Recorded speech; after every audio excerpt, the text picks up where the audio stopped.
members, and welcome to Pop Culture Cult. I'm Sean. I'm Janice. And welcome to our spoiler discussion, reaction, review, speculation of House of the Dragon. This is episode 6, called The Princess and the Queen. Oh. Okay. Unlike Murder on the Dance Floor, it was the beacons of Gondor are lit, whatever, last week. We will be spoiling and discussing what we just watched, which was episode 6. And this was the time jump episode that we all knew was coming. Yep. There was a 10-year jump. And I've really appreciated that they've said it in dialogue what the time jumps have been. Yeah. Yeah. And so, I mean, at least you get, you can kind of sort of figure out how long it's been, but that gives it a definitive, it's been this many years. Yeah.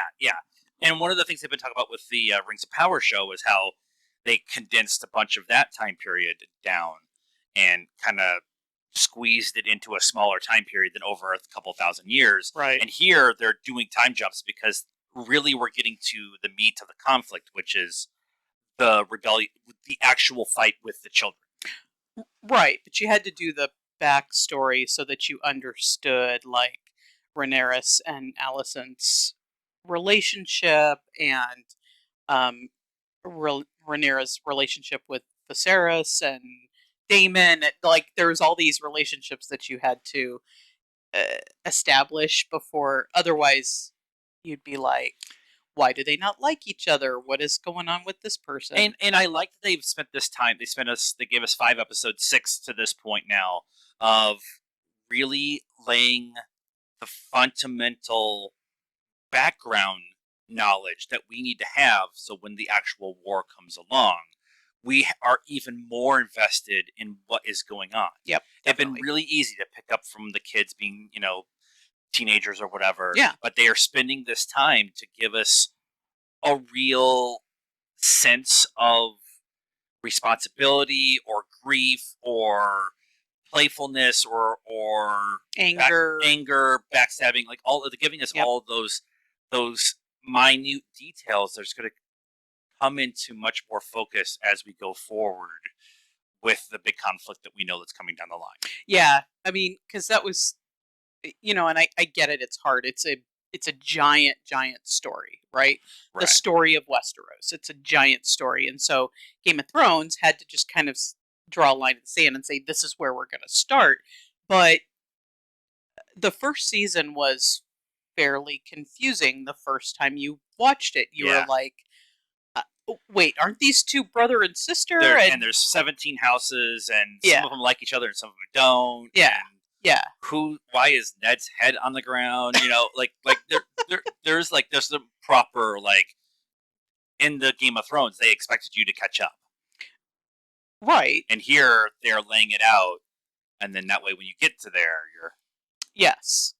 And, if you've already watched Game of Thrones, you at least have some idea as to what's going on.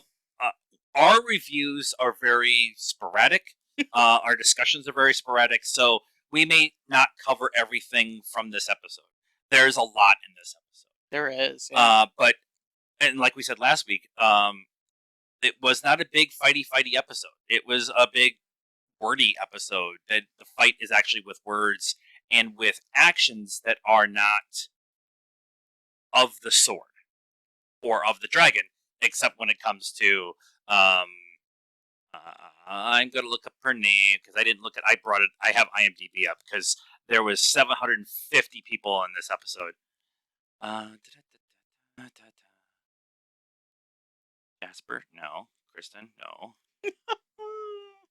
High Priestess, no. Leanna. She got crispy. On purpose. So this episode introduced us to a majority of the children. Aegon as a teenager, masturbating in the window, which I thought was just really kind of interesting. Were your parents watching? Good on him. He's like 19 or 20 or something like that now. But good on him. So the guy who's playing Aegon, the kid that's playing Aegon, is Ty Tennant. He is Georgina Tennant's son, from her first marriage or before her and David got David together. Yep. And then David Tennant adopted him. Right. And when he was mid-teens said, I want to get into acting, and mom and dad had some hookups, and so they helped him. He did the work on his own. Yeah. He got the job on though. Yeah. So that background knowledge, again with Matt Smith, the background knowledge of Matt Smith, it's a little like, but it's okay. But the imagery of him masturbating in the window actually made me think of Braun being pushed out the window because he watched in the window, and then also not Braun, Bran. All the names are really close to each other. And also, they jumped out the window after Cersei. Right. Not Joffrey. The younger brother. Right. Damn. No, it'll come to us. But it was that kind of silhouette in the window that kind of was the first thing, and then I realized what he was doing, and it was also very Homelander. I can do whatever I want, kind of thing, right? And without consequences. And the mom walks in, and kind of Cersei too. Like, I am doing this upon my king. I can do whatever I want. Kind of. Cersei, she was just missing a glass of wine and a battle dress, is what he was. Some fire. Right. Okay, so the episode starts with Rhaenyra giving birth to her third son, with dark hair. All of her sons have dark hair, which is a big deal when it comes to the storytelling that comes in Game of Thrones, because yellow of hair comes up in conversation with Ned. That's the clue for him that Cersei's children are Jaime's and not Robert's. Right. And so she gives this. It starts with her. The episode starts with her giving birth. Right. And at first you don't necessarily know, because I mean it's a baby, and black babies are actually born light skinned. Yeah. So you don't really know, and then you see the other two kids, and you're like, they're not his kids. Yeah, they're definitely not. I'm good at getting names. I swear to God. Demon, Rhaenyra, Allison, Princess. Where is it? It's not. Wow, it's not on here. Oh my God, we're terrible. I mean, I'm sure it's on there, but I'm sure it's on here, but I can't find it readily. Lionel? No, there we go. That's the Dragon Keeper. Wow, we're terrible. Rhaenyra's husband. But it's obvious that her children are Harwin Breakbones, Harwin Strong, who is Lionel's son, and Lionel is the Hand of the King. Right. And it actually comes out in the training on the field between the Tarragons,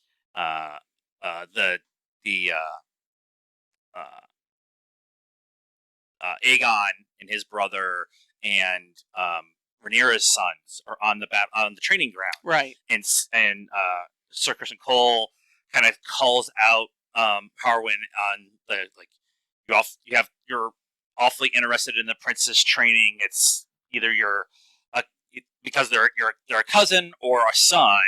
And when he attacks Kristen Ford in public, it pretty much makes it public knowledge that the children are his.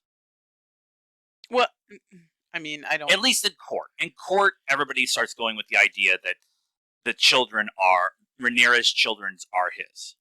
Right. Well, I don't know that anybody thought that they were not somebody else's. Right. Because both of them have white hair, and none of their kids have white hair. So I think that pretty much everybody in court knew they had a different dad. Maybe him saying something put a name to who that dad might be. Right, that's fair. But it definitely puts it out there that the virtue of the heir to the Iron Throne is not as pure as everyone thinks it was, even with the questions that she had when she was younger with Damon. Yeah. I don't know. I don't know why. I mean, as far as like in medieval history, that nobody cared.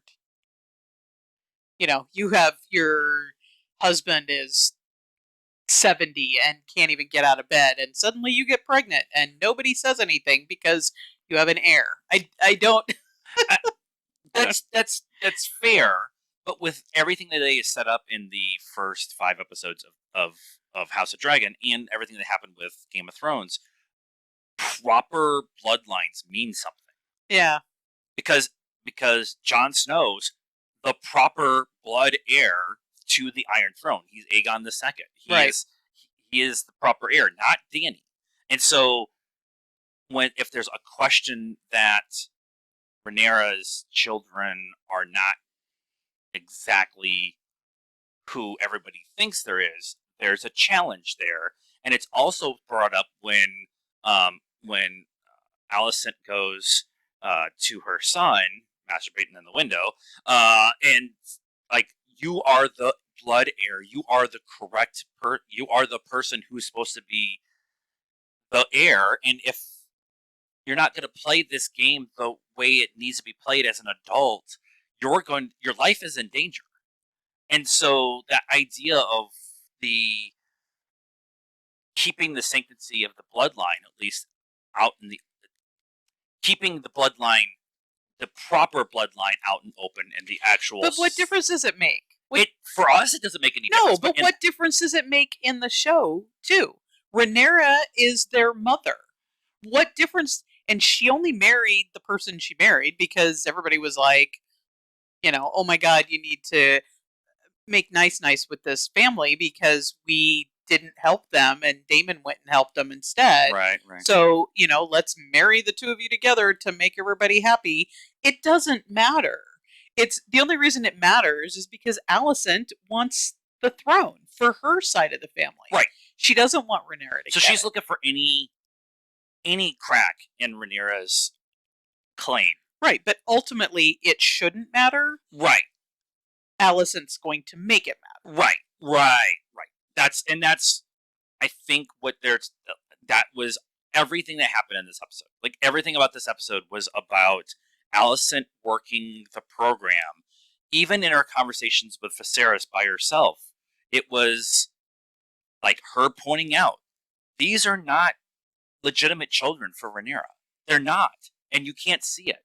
And even when Lionel comes to Viserys and says, I have to step down because my household is in shambles and it's because of what my son did. And when Viserys is still blind as a bat to all the stuff that's going on, especially when it comes to Rhaenyra,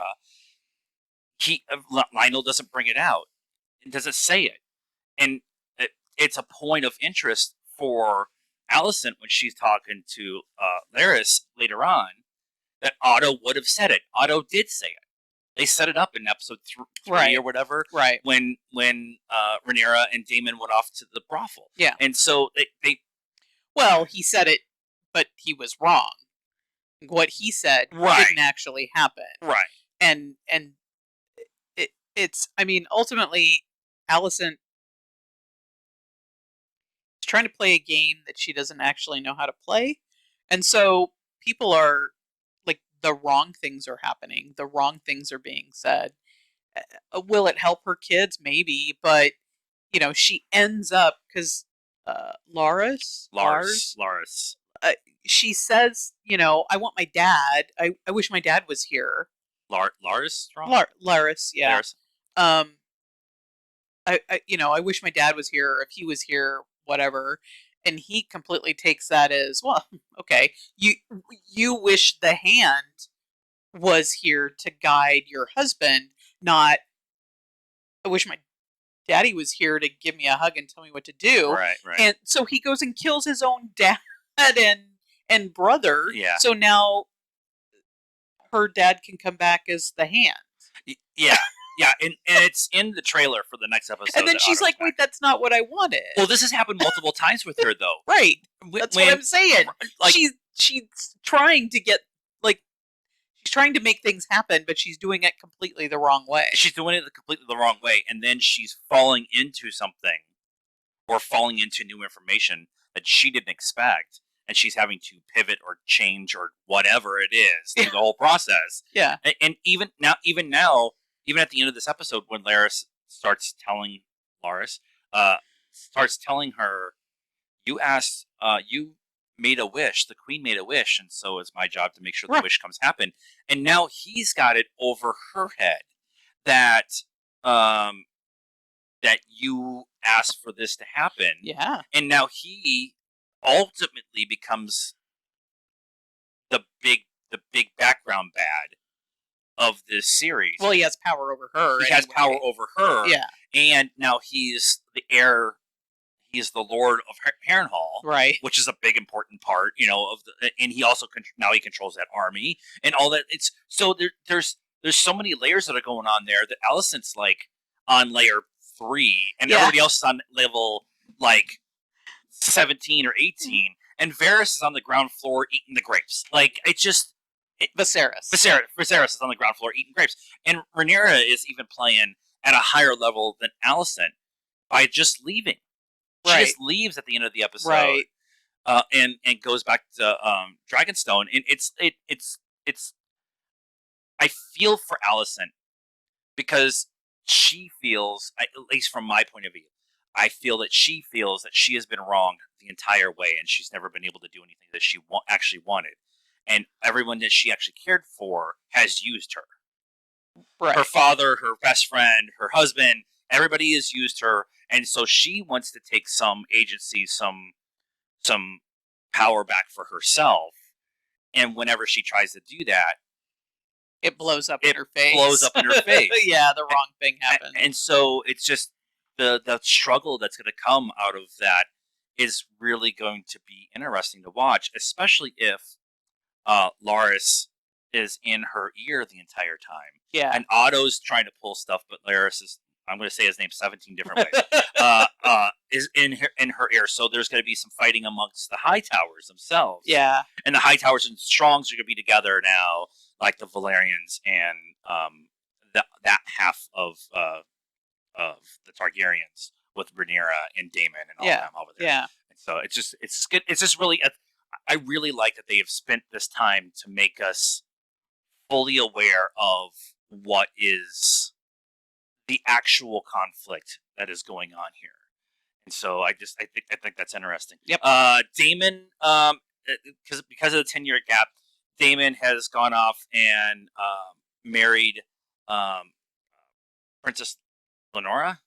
Is that what we decided? I don't know where it is. It's back up here. Leanna. Yeah, Lady Leanna. And they have had a set of twins. Now, I've heard people talk about the book. Now, we haven't read the book of Ice and Fire. But in the book, Daemon's wildness is actually curtailed by Leanna and the twins. And he's still a wild man. He's still playing by his own rules. But he is not even humbled. He's just a better person with them in his life.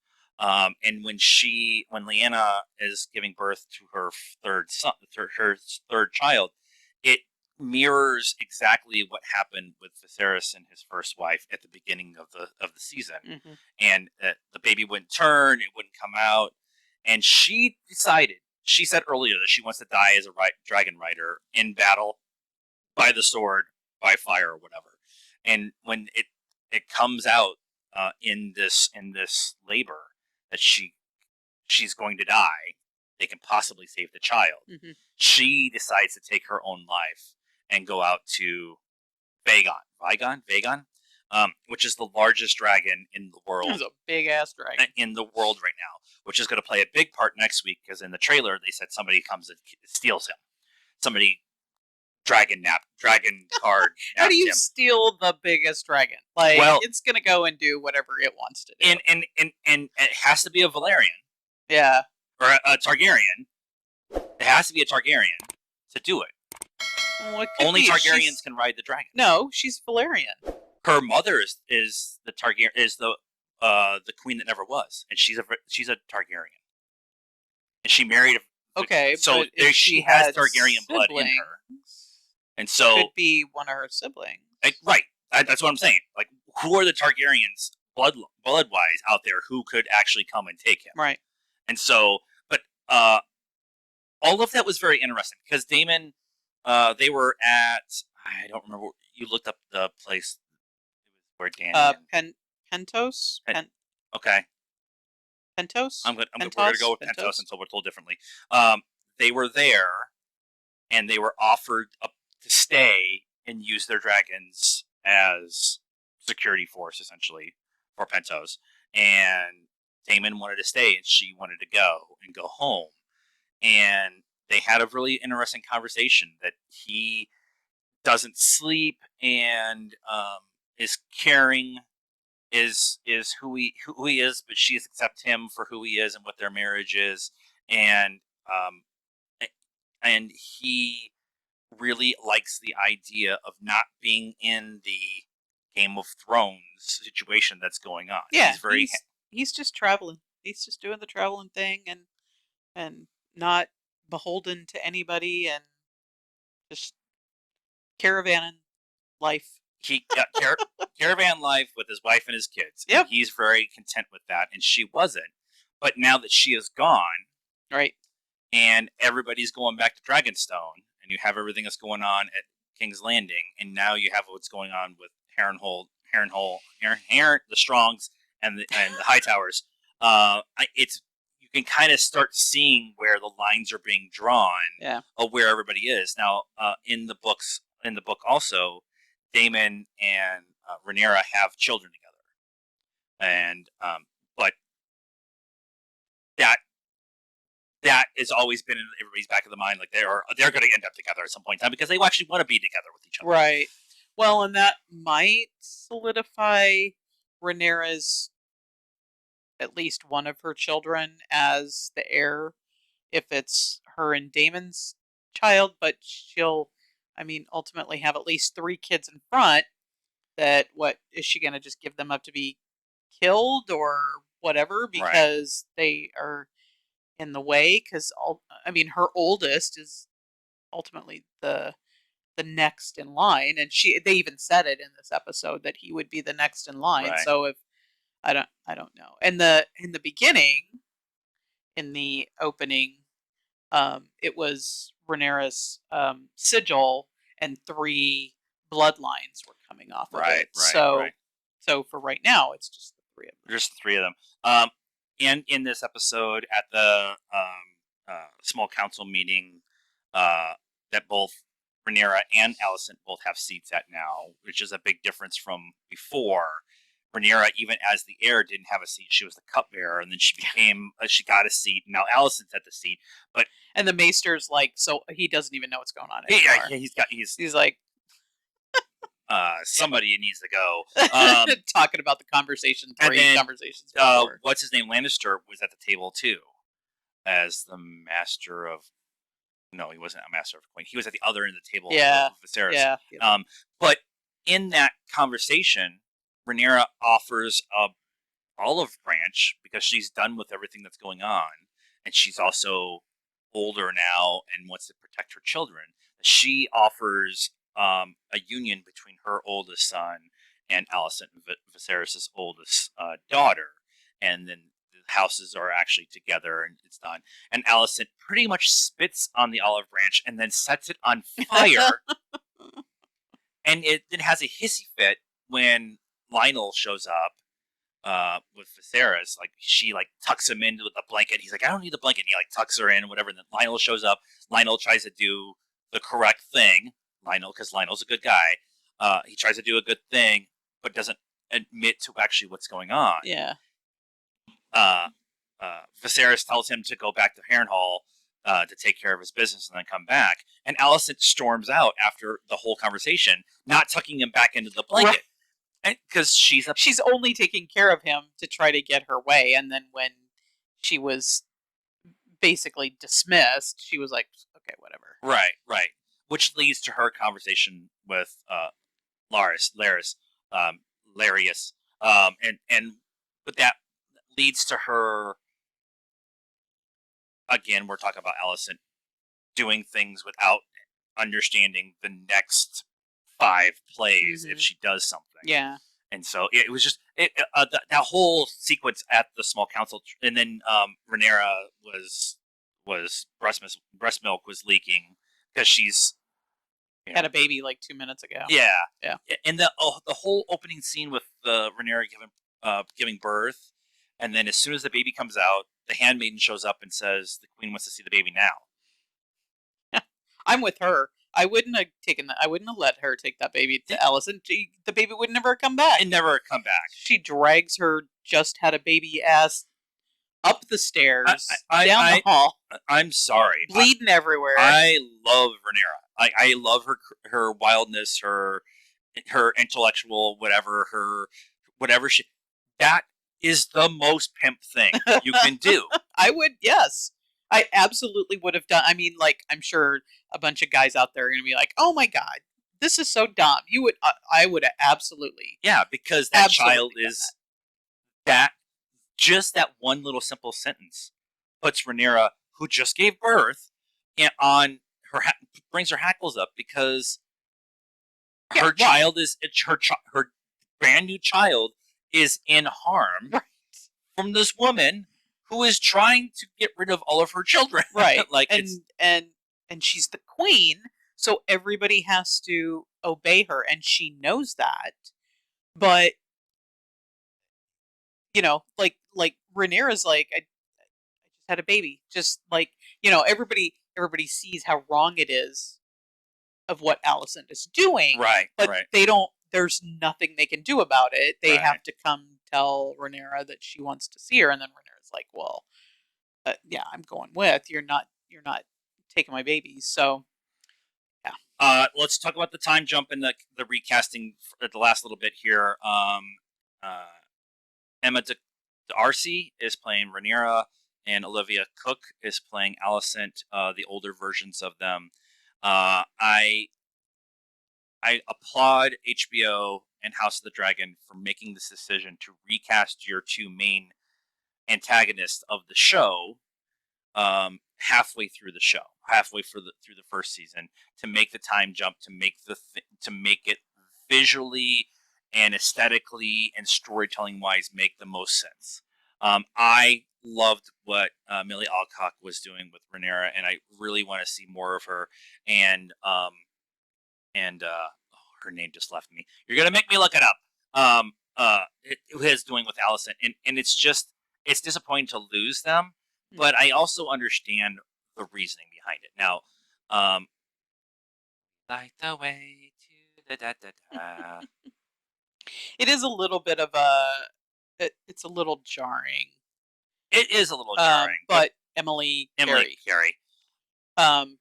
Because you start to grow attachments to the different characters, whether it's, you love them, you hate them, you feel for them, whatever, and now they're completely different people, even though they're the same person in the show, right? So it's going to take everybody.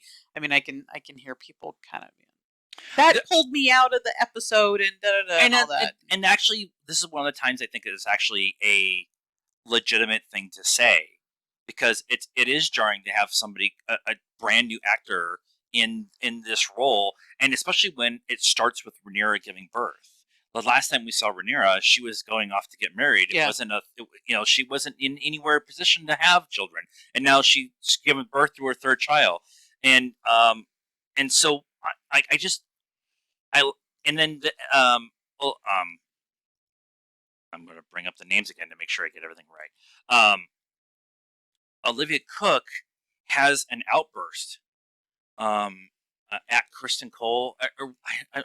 She has an outburst, and between that and the birthing scene and the Rhaenyra doing the walk and everything, and the whole conversation that Allison and Christian Cole have on their walk. Between those two scenes, you see that these actors are actually up for the job of taking over these characters. They still have much of the same mannerisms. They have much of the same speech patterns. I know there was a decision for the two actors for the one roles to actually, they all talked. They all said, "Okay, I'm going to do this. And is this going to work for you?" And have the same. So it feels all the same. It's just a little bit of a moment of adjustment. And so I'm glad that they did it. I'm glad what we're doing. And really, all of this season is a setup for the actual war that's going to be the next whatever seasons they decide to do. Anything else about this episode that we want to talk about? No. And so that is our discussion and reaction and review of episode 6 of what is this show called? House of the Dragon. This episode is called The Princess and the Queen. Let us know what you thought of this discussion in the comments down below. Please be nice. That's a requirement around here. Like this video, subscribe to the channel, hit the bell for notifications, and follow us on all the social media stuff, Facebook, Instagram, Twitter, and TikTok. Links in the description down below. And until next time, cult members, good afternoon, good evening, and good night now.